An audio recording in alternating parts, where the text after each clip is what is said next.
Hey everyone, David here from the Five and Dime, and I am working on a bunch of smalls. I'm trying to get a bunch of the clutter out of the house, and I had a bunch of glassware and small pieces that I knew were not decor for my home, so I decided I need to give them all a makeover. So I had them gathered up, and they've been sitting on the counter literally for a month. It's just one of those things I haven't gotten to yet. So a little bit of downtime right now, so I decided I'd work on a few of these smalls. So I'm using Slick Stick.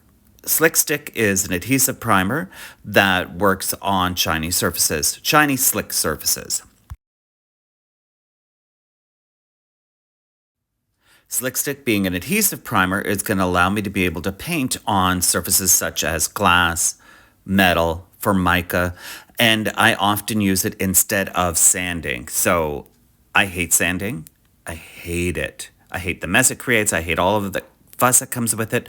So if I have an intricate piece of furniture that is even made out of wood, I will still use Slick Stick sometimes because I find it easier.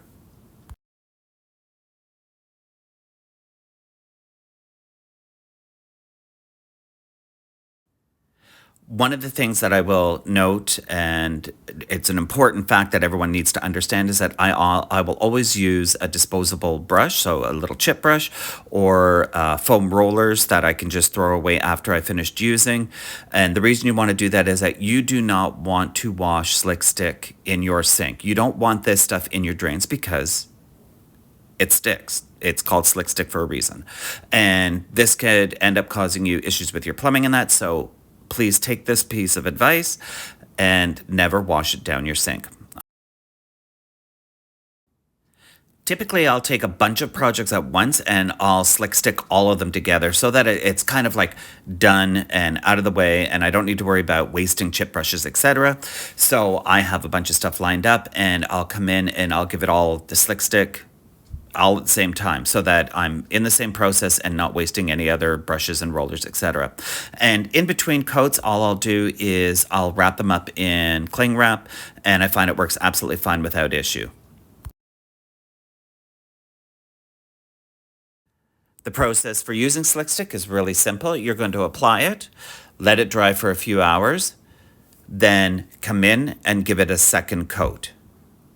Then you're going to let it dry overnight before you move on to your next steps. Be aware that if you are using a chip brush, you may end up with some texture. If that's the case, you can sand in between coats, but I would sand very, very lightly.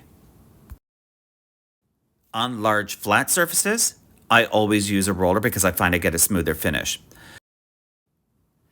Once you've given it second coat and let it dry overnight, you can come in and start painting.